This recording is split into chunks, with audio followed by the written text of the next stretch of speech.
এই পদ্মার সাথে বেদবি না হয়, আর যদি বেদবি হয় এর চাইতে উচিত শিক্ষা আমি দেব। না মা, আর কখনো বেয়াদবি করবে না। তাহলে এবার আমি আসি মা। ঠিক আছে রাখালের মা।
এতগুলো গরু একলাই রাখা সম্ভব?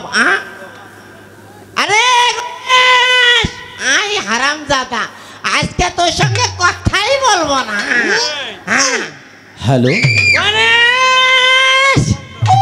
ওই তো মনে হচ্ছে আমার দাদা আমাকে ডাকছে। আজকে তাই তো? আয় আগে আজকে আয়। দাদা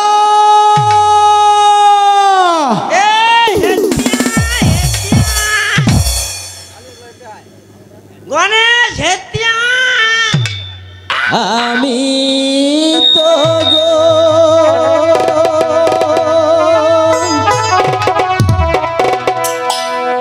লিবরাখা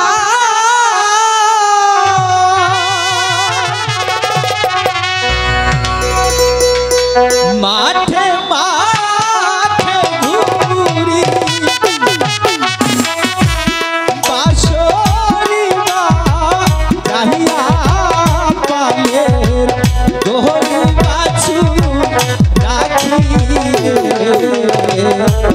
আমি তো লিবরা খালি রে।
এখানে, আর আমি তোমাকে খুঁজতে খুঁজতে বড্ড ক্লান্ত হয়ে পড়েছি দাদা। আমাকে খুঁজতে খুঁজতে তুই কি হ্যাঁ। ক্লান্ত হয়েছিস না আমি আজ ক্লান্ত? বুঝেছি দাদা, হ্যাঁ। তুমি প্রত্যেক দিন আমাকে আর মাকে রেখে এখানে লুকিয়ে লুকিয়ে ভালো মন্দ খেতে আসো, তাই না দাদা? এই বল, ভালো মন্দ পাতারে খাও পাবো কোথায়? হ্যাঁ দাদা, শোন, এ কি বলছো? তুমি তুমি কি ঠিক আছো দাদা? আরে ঠিক থাকবো না মানে আমার কথা শোন আগে। দাদা, এই নে, আমার নে। মনে হচ্ছে তুমি ক্ষুধায় বড় ক্লান্ত, তাই না? তাই তো তুমি ওই গাছের ছায়ায় বসে একটু বিশ্রাম করো, আর আমি মাঠে গরুগুলো ছেড়ে দিয়ে এখানে বসে মনের মতো আরবাসি বাজাচ্ছি আর গরুগুলো দেখছি। আরে শোন, তুই তো আর বাসি বাজাবি, গরুগুলো তো দেখবি। একটি কথা শোন, বলো দাদা। তুই ছোট ঠিক আছে, হ্যাঁ। আমি বড়। হ্যাঁ, বাবাই যেমন আমাকে এই লাঠিটা তুলে দিয়েছিল আমার হ্যাঁ, হাতে, দিয়েছে। তুলে দিয়ে বলেছে ভালো করে গরুগুলো দেখাশোনা করবি। হ্যাঁ, গরু করবো। হচ্ছে আমাদের সংসারের আয় উন্নতি। হ্যাঁ। তাই আমি লাঠিটা তোর হাতে দিয়ে গেলাম দাদা। দেও না একটি দাদা। কাজ কর দাদা, ঠিক আছে দাদা, তুই আজ আমাকে- থেকে এই মাঠে মাঠে আমি গরু রাখবো আর মনের মতো আরবাসি বাজাবো দাদা। দাদা তুই আমাকে একটু জল খিলা দাদা। দাদা, এই গহীন জঙ্গলে আমি জল কোথায় পাবো? আচ্ছা দাদা, তুমি ওখানে একটু বিশ্রাম করো, আহ, আমি দেখি কোথাও জল পাওয়া যায় কিনা। ওরে রাখালের বাচ্চা, আমি আসি তোর শুভের ধ্বংস নির্ধ্বংস করতে।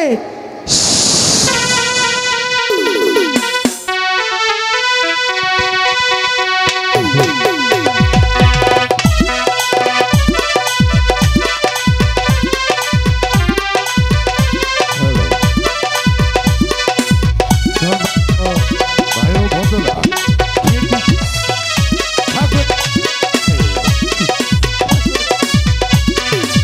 ঠাকুরের অভিনয় দেখে আমার জাহাঙ্গীর মেম্বার সাহেব তাকে চিরতরের জন্য 500 টাকা পরিবৃত করেছে।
গণেশ! মাগো! আমাকে সাপে কেটেছে ভাই। তুই আমার কাছে আয় ভাই। আমাকে- গণেশ, আমরা বোধহয় মার কাছে যেতে পারবো না ভাই, আমাকে এই সাপে কেটেছে। গণেশ! দাদা! নারায়ণ! দাদা! দাদা, আমাকে আমাকে যে সাপে কেটেছে দাদা, বিষে জ্বলে যাচ্ছে দাদা। দাদা, তুমি কোথায় দাদা?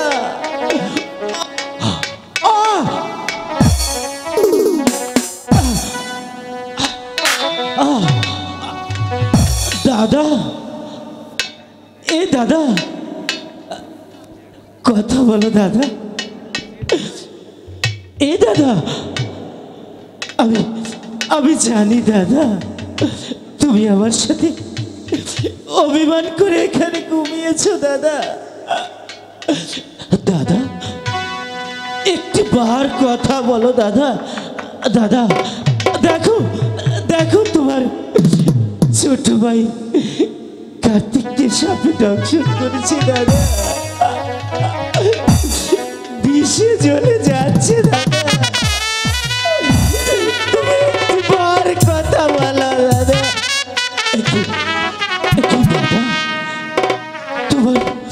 আমার শরীর কেমন যেন ঠান্ডা হয়ে যাচ্ছে আর কালো। তাহলে কি না না দাদা, তাহলে কি না?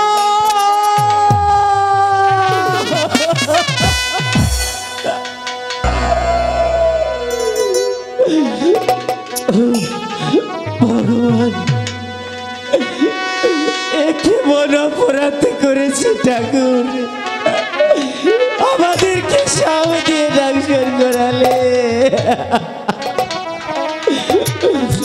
মা, মাগো তুমি কোথায়? একবার এসে দেখে যাও তোমার ছেলে দুটিকে সামনে দর্শন করেছে।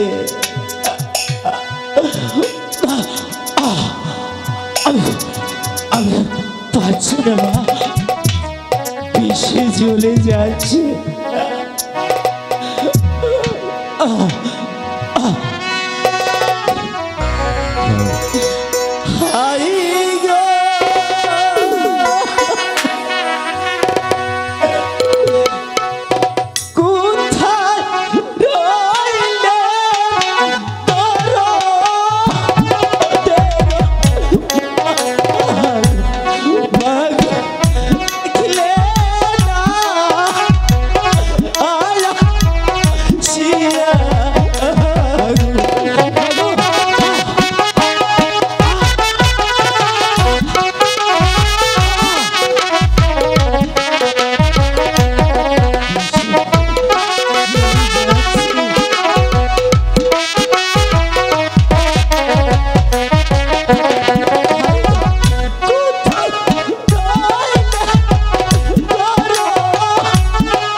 সেই সকালবেলা ছেলে দুটি বাইরে গিয়েছে, এখনো ফিরে এলো না।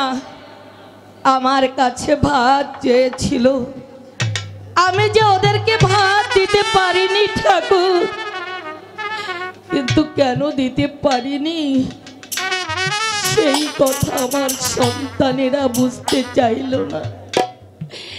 আমি যে 3 দিন যাবত পরের বাড়িতে কাজ করতে যেতে পারি না, তাই তো সন্তানের মুখে ভাত তুলে দিতে পারি না। তাই আমার অভিমান করে কোথায় জানো দুটি ভাই ঘুমিয়ে রয়েছে। ওই তো মাঠ দেখা যায়, গিয়ে দেখি ওদেরকে আমি খুঁজে পাই কিনা। গণেশ, কার্তিক, বাবা, আমি যে তোদের জন্য ওই বাড়ি থেকে কিছু খাবার চেয়ে এনেছি। আয় না মানিক, আজ আমি নিজ হাতে তোদের দুটি ভাইকে খাইয়ে দেব। কোথায় কোথায় গেলি গণেশ? কার্তিক, কোথাও তো সারা শব্দ নেই। ঠিক আছে, আর একটু গিয়ে দেখি। গণেশ, কার্তিক, মানিক, খুব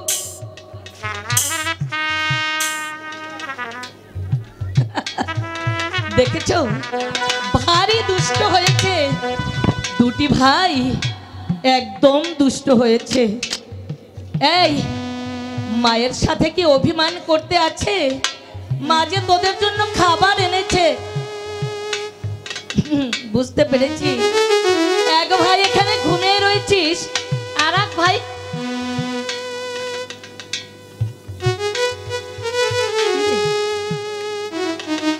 কি ওর হাত পা যে ঠান্ডা হয়ে আছে। তবে কি হতভাগিনীর কপালে পড়েছে? না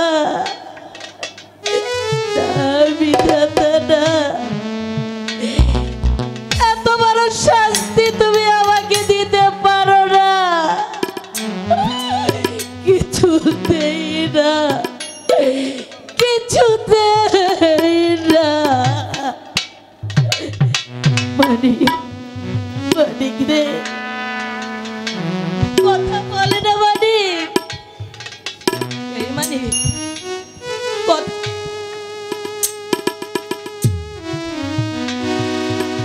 কি তোর পায়ে কিসের দাগ? তোকে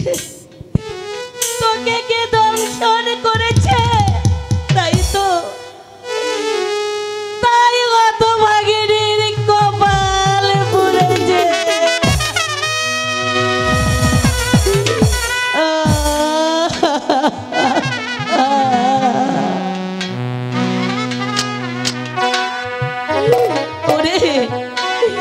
ওরে এই জনম দুঃখিনী পৃথিবীতে যার কেউ রইল না, কেউ রইল না।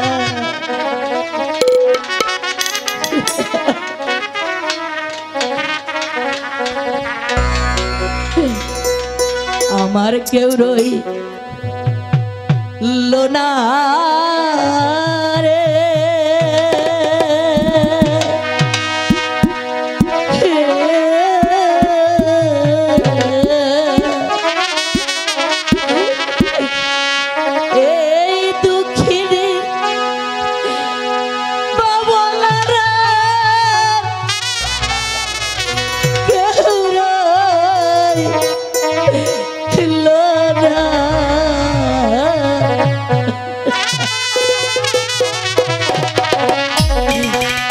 আমার কেউ রইল না রে,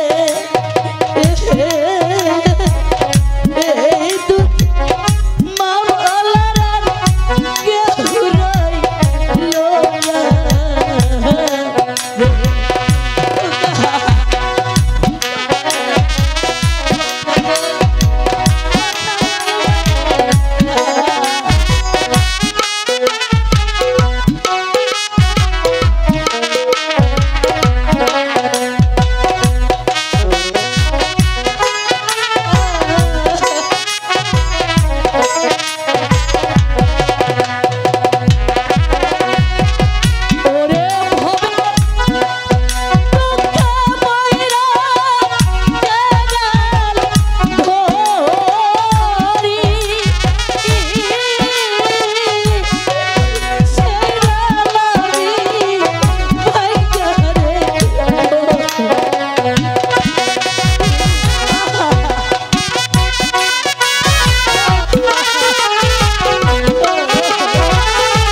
কাকে ডাকবো? পদ্মা। এবার আমি পদ্মা আমাকে ডেকে দেখি। হ্যালো, হায় রে কোথায় রইলা পদ্মা আমার মা গো, একবার দেখে যা আহ্বাসিয়া গো।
আমার সন্তানকে কে যেন দংশন করেছে, তুমি ভালো করে দাও মা। ও গো রাখালির মা, তোমার ছেলে তো সাপে দংশন করেনি, দংশন করেছে আমি। কেন কেন মা? ও গো রাখালির মা, তোমার ছেলে আমার সাথে যে বেয়াদবি করেছে, ওকে উচিত শিক্ষা দিয়েছি। তুমি এখান থেকে চলে যাও রাখালির মা। না মা না, আমি আমার সন্তানকে ছেড়ে কোথাও যাব না মা। তুমি আমার সন্তানকে ভালো করে দাও। আমি পারবো না, আমার পাও ছেড়ে দাও রাখালির মা। আমি কিছুতেই ছাড়বো না। ছাড়বে না? না। ওরে রাখালির মা,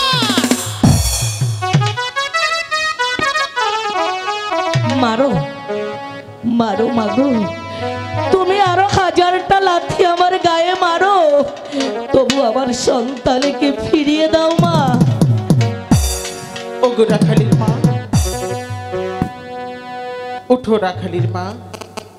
শোনো, তোমার ছেলেকে ভালো করতে হলে তোমার কি করতে হবে জানো রাখালির মা? কি করতে হবে মা? আমাকে একটি পুষ্পাঞ্জলি দিতে হবে। পুষ্পাঞ্জলি? হ্যাঁ হ্যাঁ। কোথায় পাবো মা? আমি যে গরিব, পরের বাড়িতে কাজ করতে পারলে খেতে পারি, তা না হলে যে আমাকে না খেয়ে থাকতে হয়। আমি জানি তুমি গরিব, তুমি বড় অসহায় রাখালের মা। সে দেখো পাশের গ্রাম দেখা যাচ্ছে, ওই গ্রামে গিয়ে 7 বাড়ির ভিক্ষে করে আমার জন্য পুষ্পায়ন করো, তবেই তোমার ছেলেকে ফিরে পাবে। বেশ, তাই হবে মা, তুমিও আমার সঙ্গে থেকো। ঠিক আছে রাখালির মা, চলে যাও ওই পাশের গ্রামে। হায় গো ভিক্ষা দেন গো নগর, হায় রে বাসি। সবাই হাতে লো, সবাই দিয়ে যে যা পারে সবাই হাতে লো। সবাই ভিক্ষে দিয়ে দেন।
দিন যার কাছে টাকা আছে তার কাছে দাবি আছে, যার টাকা নেই তার কোনো দাবি নেই।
পুষ্পাঞ্জলি জোগাড় করেছি মা। ও গুড়াখালির মা, হ্যালো, এইবার তোমার ছেলের পাশে বসো, আমি তোমার ছেলেকে ভালো করে দিচ্ছি। খোকন কোথায় কালোলায়, তুই শীঘ্র করে চলে আয়।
মা আমার কি হয়েছিল মা?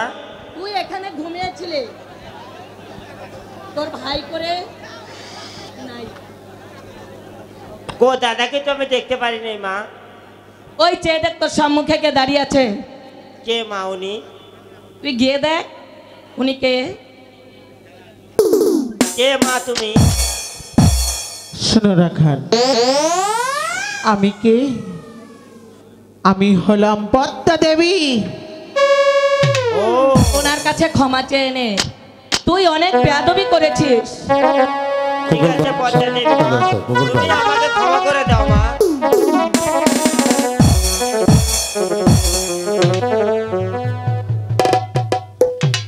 শোনো রাখাল, ভুলেও যেন এই পদ্মার সাথে বেদবি না হয়, আর যদি বেদবি হয় এর চাইতে উচিত শিক্ষা আমি দেব।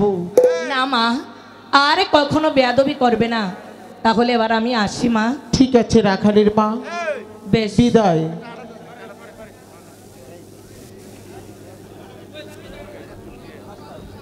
না, আমি আর বাড়িতে বসে থাকবো না।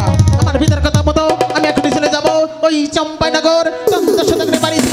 দেখি চন্দ্র সদাগর এই বিশ্ব মতো বড় সদাগর আমাকে যে বিদ্যা স্বীকার করে কিনা, একটি করে পাল্লুদা দেয় কিনা। আর বিলম্ব না